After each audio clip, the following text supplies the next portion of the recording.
बहुत बार आपको ये क्वेश्चन फेस करने को मिला होगा, डन बेस पे भी करते हैं। मुझे ये बताएं, कोई ऐसी कंट्री है जिसको आप डील नहीं करते? इतने मुश्किल हालात चल रहे हैं पाकिस्तान में। बाकी कंट्रीज, दुबई जैसी कंट्री जिसको समझा जाता था बहुत आसान है वीज़ा लेना, उसने भी मुश्किल कर दिया पाकिस्तानियों के लिए। तो क्या कनाडा इतना आसान है मूव होना? मुझे ये बताएं, कौन कौन सी कैटेगरीज जो हैं, कौन कौन से लोग यहाँ से मूव कर सकते हैं कनाडा के लिए आसानी से? सबसे आसान वीज़ा किस इंसान का लग सकता है? क्या उसके पास ऐसी खासियत होनी चाहिए?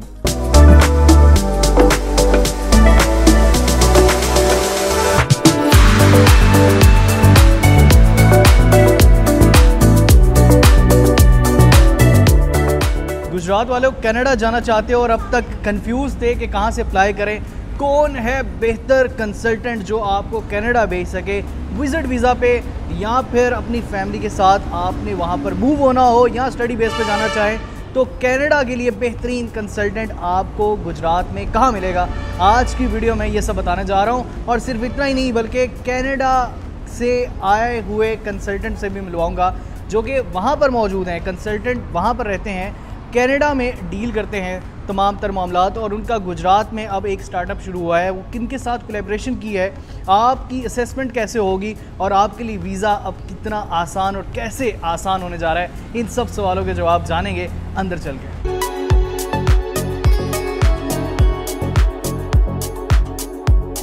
लीजिए, हमारे साथ अदनान साहब इस टाइम मौजूद हैं, जो कि स्पेशली कनाडा से आए हैं स्टूडेंट्स को गाइड करने के लिए, जो भी पाकिस्तान छोड़ कनाडा भागना चाह रहे हैं, जाना चाह रहे हैं, सेटल होना चाह रहे हैं अपनी स्टडी बेस पे या अपनी फैमिली के साथ, उनको प्रॉपर वे दिखाया जा सके। तो अदनान साहब, कैसे मिजाज हैं आपके, और पाकिस्तान आपको सबसे पहले बताएं कैसा लगा?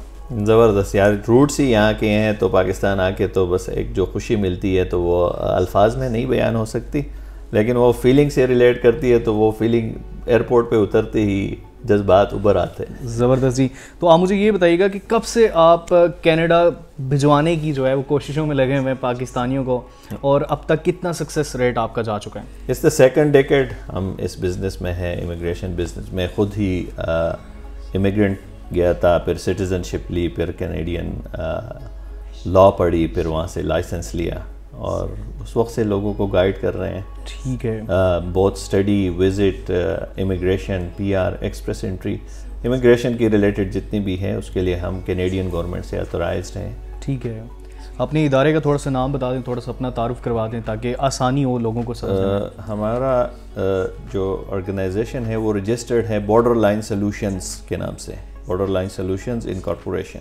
ये कनाडा में रजिस्टर्ड है, वैंकूवर बेस्ड है, और पाकिस्तान में इस्लामाबाद में भी ऑफिस है, और अभी कोलैबोरेशन हो गई है ब्राइट फ्यूचर ज़ीशान साहब के साथ गुजरात में। अब आपका तो हमारा रिप्रेजेंटेटिव ज़ीशान साहब होंगे ब्राइट फ्यूचर के। ज़बरदस्त जी। अब आपके गुजरात में आ चुके हैं जी, इनका ऑफिस एक यहाँ पर है जो कि गरीबपुरा में मौजूद है। लेकिन उससे पहले मैं आपसे ये जानना चाह रहा हूँ, इतने मुश्किल हालात चल रहे हैं पाकिस्तान में। बाकी कंट्रीज़, दुबई जैसी कंट्री जिसको समझा जाता था बहुत आसान है वीज़ा लेना, उसने भी मुश्किल कर दिया पाकिस्तानियों के लिए। तो क्या कनाडा इतना आसान है मूव होना? कनाडा एक वेलफेयर कंट्रीज़ है जहाँ पर कानून है और लॉ की सुप्रीमेसी है। तो अगर एक बंदा एलिजिबल है तो इमिग्रेशन ऑफिसर भी उसको रिजेक्ट नहीं कर सकता। ठीक है, मतलब सही असेसमेंट होनी चाहिए डॉक्यूमेंट्स की प्रॉपर काउंसलिंग की। मतलब एक मंजिल पे पहुंचने के लिए अगर आप लाहौर जाना चाहते हैं लेकिन चल पड़े हैं इस्लामाबाद के रास्ते, तो गुजरात से कभी नहीं पहुंच पाएंगे। सही रास्ता पता होना चाहिए। सही रास्ता पता होता है तभी मंजिल पे पहुंचे। बिल्कुल ज़बरदस्त, ठीक हो गया। मुझे ये बताएं, कौन कौन सी कैटेगरीज जो हैं, कौन कौन से लोग यहाँ से मूव कर सकते हैं कनाडा के लिए आसानी से? कनाडा की इमिग्रेशन, क्योंकि वो सालाना 5 लोग स्किल्ड वर्कर्स बुलाते हैं, तो लिस्ट इज़ एक्सटेंसिव। ठीक है। मतलब जो पढ़े लिखे लोग हैं, डॉक्टर्स हैं, इंजीनियर्स हैं, लॉयर्स हैं, वो भी जा सकते हैं। जो हुनरमंद अफराद हैं, बुचर्स हैं, कारपेंटर्स हैं, पेंटर्स हैं, वेल्डर्स हैं, वो भी जा सकते हैं। स्टडी के लिए लोग जा सकते हैं, विजिट वीज़ा पे जा सकते हैं, वर्क परमिट पे जा सकते हैं। तो इट्स एन एक्सटेंसिव लिस्ट, और हर एक बंदी की एलिजिबिलिटी, हर एक कैटेगरी की एलिजिबिलिटी भी अलग है, हर एक बंदे का प्रोफाइल भी अलग है। तो इंडिविजुअल बेसिस पर हम असेसमेंट करते हैं और उस पर फिर डिसाइड करते हैं कि इस बंदे के लिए कौन सी कैटेगरी ठीक रहेगी या इसमें सक्सेस रेशो उसका ज़्यादा होगा। सबसे आसान वीज़ा किस इंसान का लग सकता है, क्या उसके पास ऐसी खासियत होनी चाहिए? आसान ना कहें कि सबसे बेस्ट ऑप्शन कौन सी है। सबसे बेस्ट ऑप्शन आसान तो ये है कि विजिट पे चला जाए, लेकिन उसके पास विजिटर के राइट्स कुछ नहीं होते। तो सबसे बेस्ट वे है कि as a immigrant, as a permanent resident चला जाए। वहाँ पर पहले दिन से जो कैनेडियन है 100 साल से या जनरेशन से, सिर्फ आप इलेक्शन नहीं लड़ सकते, बाकी सारे राइट्स आपके पास मौजूद है। ठीक है। अच्छा, पाकिस्तानी के बेसिक सवाल होते हैं किसी भी कंट्री के लिए अप्लाई करें, कितना टाइम रिक्वायर्ड होता है एक वीज़ा लगने में? मुख्तलिफ कैटेगरीज है ना, हर एक कैटेगरी के डिफरेंट रीज़न है। अगर विजिट वीज़ा है तो वो 1 मंथ में हो जाता है, स्टडी वीज़ा 1 मंथ में हो जाता है, ठीक है। वर्क परमिट 4 महीने में हो जाता है, ठीक है। PR जो है इमिग्रेशन परमानेंट रेजिडेंसी 1 साल में हो जाती है। ये गवर्नमेंट के सेट लिमिट्स है, ये मैंने मैक्सिमम टाइम लिमिट्स बता दिए, इसके अंदर अंदर होने हैं। सर, सबसे इम्पोर्टेंट सवाल, पाकिस्तान में आपने इतने सारे स्टूडेंट्स को भेजा है, इतने सारे लोगों को आपने डील किया है, बहुत बार आपको ये क्वेश्चन फेस करने को मिला होगा, डन बेस पे भी करते हैं?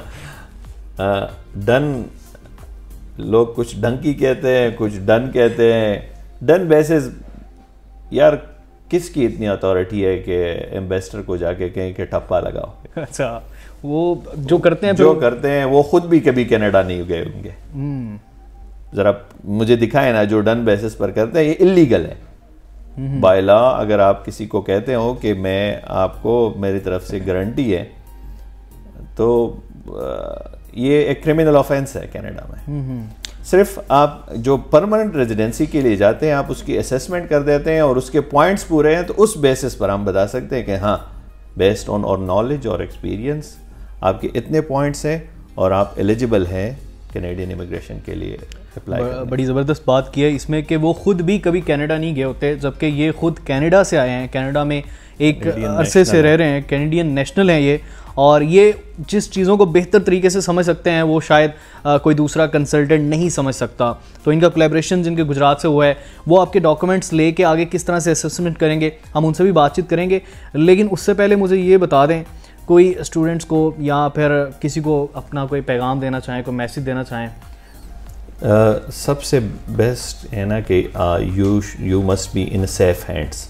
जो बंदा आपको गाइड कर रहा है उसकी ख़ुद अपनी कैपेसिटी क्या है, ठीक है।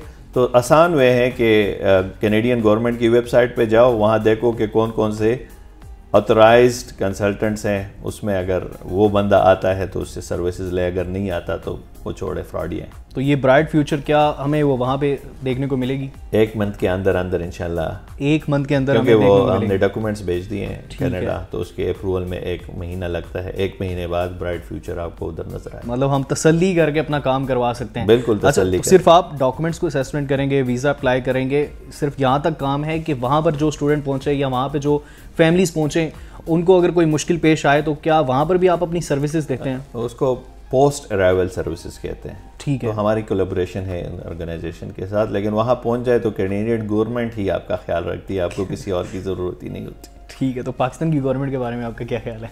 यार ज़बरदस्त है, यहाँ तो पैदा हुए हैं।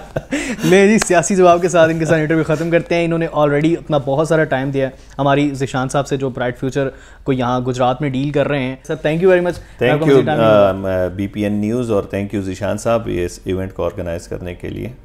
Thank you very much sir. Thank you. Gujarat वाले कनाडा किस तरह से आसानी से जा सकते हैं, उसको डील करने के लिए आपके ही गुजरात का एक नुमाइंदा ज़ीशान साहब हमारे साथ हैं। ज़ीशान साहब, थोड़ा सा अपना तारुफ करवा दीजिएगा। वैसे तो गुजरात की ऑडियंस जिनका बाहर जाने से थोड़ा बहुत भी वास्ता पड़ा होगा, उनसे आपका भी जो है वो कहीं ना कहीं डायरेक्ट या इनडायरेक्ट रब्ता रहा होगा, तो थोड़ा अपना तारुफ करवा दीजिएगा। जी, मेरा नाम ज़ीशान हैदर है और 2013 में मैं गुजरात आया था, जब मैंने स्टार्ट किया था बीकन हाउस स्कूल से एज ए करियर काउंसलर। और उस वक्त प्रीवियसली मैं चांदबाग स्कूल से आ रहा था, जहाँ मैंने 8 साल एज ए रेजिडेंट टीचर और काउंसलर सर्व किया था। और ऑलमोस्ट 3 इयर्स बीकन हाउस के साथ गुजारने के बाद 2016 में मैंने फिर अपनी कंपनी स्टार्ट की, जिसका नाम था bright future educational and consulting services. तो एम यही था, क्योंकि गुजरात की मार्केट ऐसी है कि जहाँ पर एजेंटी सिस्टम बहुत ज़्यादा था, डंकी बेस्ड जो थी, और वो डन बेस्ड का एक कल्चर था। तो हमने यहाँ के गुजरात के लोगों का माइंडसेट चेंज किया पॉजिटिवली। उन तमाम लोगों को हम लोगों ने रास्ता दिखाया कि जो इवन ख़ुद एक जनरेशन जो थी, जो कि ख़ुद जो है वो अदर इलीगल वेज से बाहर गए थे, हमने उन्हीं की नेक्स्ट जनरेशन को जो है through proper channel international universities में और एजुकेशनल अपॉर्चुनिटीज़ दे के तो उनको हम लोगों ने भिजवाया। तो हम लोगों ने जब स्टार्ट किया था तो हमने स्टडी वीज़ा कंसल्टेंसी से स्टार्ट किया था। आफ्टरवर्ड्स फिर हम लोगों ने आज से तकरीबन 3-4 साल पहले we entered into visit visas, और फिर अल्हम्दुलिल्लाह बहुत सारे कंट्रीज़ में जैसे कि हम स्टूडेंट वीज़ाज़ भी दे रहे थे, UK, USA, Australia, Canada, Europe, Malaysia, Turkey, Cyprus, और इसके साथ साथ फिर हम लोगों ने विज़िट वीज़ा भी काफ़ी ज़्यादा कंट्रीज़ में शुरू किए, और जब उसमें भी हमें माशाल्लाह बहुत अच्छी सक्सेस मिली तो फिर हम एंटर हुए इन इमिग्रेशन, क्योंकि इमिग्रेशन का एक काम बहुत सेंसिटिव होता है और उसके अंदर हमने देखना होता है कि वो जो फैमिलीज़ को हम लोगों ने माइग्रेट करवाना है उनके साथ हमारा एक ताल्लुक़ जो है एक लंबा होता है, 4 से 6 महीने, 8 महीने, 1 साल भी लग सकता है। तो we were in search of a reliable organisation जिनके साथ हमारा कोलैबोरेशन हो और हमें प्रॉब्लम ना आए। सो फाइनली अल्हम्दुलिल्लाह बहुत सारी मीटिंग्स हुई, बहुत सारी रिसर्च हुई, और बड़े अरसे की हमारी कांस्टेंट मीटिंग्स के बाद हमने बॉर्डरलैंड सॉल्यूशंस के साथ जो है वो फाइनली कोलैबोरेशन किया और उनको इनवाइट किया कि वो आएँ और एक दफ़ा गुजरात के अवाम के सामने ख़ुद को भी प्रेजेंट करें, और हमारा एक जॉइंट वेंचर जो है वो भी इंट्रोड्यूस हो, जिसके तहत अब हम ये करेंगे कि हम on behalf of Borderland solutions, क्योंकि कैनेडियन इमिग्रेशन की वेबसाइट के ऊपर जो है बॉर्डरलैंड सॉल्यूशंस की इन्फॉर्मेशन अवेलेबल है, अदनान गफूर साहब जो उनके मैनेजिंग डायरेक्टर हैं उनकी इन्फॉर्मेशन अवेलेबल है। तो विद दिस कॉन्ट्रैक्ट हमारा नाम जो है उनके सब एजेंट्स के अंदर, ऑफिशियल एजेंट्स के अंदर जो है वो भी हमारा कैनेडियन इमिग्रेशन की वेबसाइट के ऊपर नाम डिस्प्ले होगा, जिससे ये हो जाएगा कि जो भी क्लाइंट्स हमारे पास आ रहे हैं उन्हें हमारी रिलायबल इन्फॉर्मेशन जो है कैनेडियन इमिग्रेशन वेबसाइट से मिल जाएगी, और उसके बाद हम इनकी तमाम डॉक्यूमेंटेशन प्रोसेस को यहाँ से मैनेज करेंगे, इनके असेसमेंट्स, इनकी प्रोफाइलिंग, और उसके बाद ये सारा हमारा कनाडा ऑफिस में जाएगा, और कनाडा ऑफिस से ये ऑफिशियली केस जो है जब वो लॉन्च होगा तो इसमें रिजेक्शन के चांसेस कम होंगे। ठीक है, ज़बरदस्त है। तो मुझे ये बताइएगा इससे पहले आप कौन कौन सी कंट्रीज़ को डील करते रहे हैं? अल्हम्दुलिल्लाह हमने successfully UK, USA, Australia, Canada, उसके बाद यूरोप के काफ़ी कंट्रीज़ में हमने सर्व किया, Malaysia, Cyprus, European Cyprus, Turkish Cyprus, इसके अलावा यूएई को भी हमने ही लॉन्च किया था बैक इन 2016। यूएई एजुकेशन का इतना कॉन्सेप्ट नहीं था। इसके अलावा हम लोगों ने चाइना को, फिर उज़्बेकिस्तान, किर्गिस्तान में भी हम लोगों ने मेडिकल साइंसेज में जो है वो बच्चों को भेजा, कोरिया एंड जापान, अल्हम्दुलिल्लाह हमने वहाँ पे स्टूडेंट कोई भी आए जहाँ भी जाना चाहे वहाँ भेज देते हैं। जी अल्हम्दुलिल्लाह हमारी कोशिश होती है, लेकिन ये नहीं होता कि हम बच्चे के साथ कुछ ऐसी फेक कमिटमेंट्स करें कि हम आपको वहाँ भेजेंगे। जो बच्चा डेफिनेटली क्वालिफाई करता है और उसका बजट उसको अलाउ करता है, तो हम उसके बजट कंस्ट्रेंट्स को देखते हुए बच्चे के और बच्चे की एजुकेशन की क्वालिफिकेशन लेवल को देखते हुए उसके बाद उसको ऑप्शन सजेस्ट करते हैं कि उसके लिए कौन सी बेस्ट ऑप्शंस हैं। तो अल्हम्दुलिल्लाह हमारा वीज़ा कनाडा में आप इससे पहले भी भेज रहे थे? जी बिल्कुल, हम लोग कनाडा में भेज रहे थे, लेकिन हमने स्टडी वीज़ा और विजिट वीज़ा में किया है। तो finally we are entering in immigrations now. ठीक है, मतलब पूरी फैमिलीज आपके पास आए और जा सकती हैं? जी अल्हम्दुलिल्लाह मूव कर सकती हैं। मुझे ये बताएं कोई ऐसी कंट्री है जिसको आप डील नहीं करते? मैप पे देखें तो बहुत सारे ऐसे कंट्रीज़ हैं, लेकिन ये वो एक लिस्ट ऑफ हॉट कंट्रीज़ होती है जिसमें लोगों का इंटरेस्ट होता है, थोड़ा बेनिफिट नज़र आ रहा होता है, लॉन्ग रन सेटलमेंट बेनिफिट्स नज़र आ रहे होते हैं। तो वो बेसिकली जितने भी अट्रैक्टिव कंट्रीज़ हैं, अल्हम्दुलिल्लाह मैंने जिन कंट्रीज़ के नाम लिए ये वो कंट्रीज़ हैं जिनमें हमने खुद काम किया है, हमने खुद वीज़ा अप्लाई किए हैं और उसमें हमने सक्सेस ली है।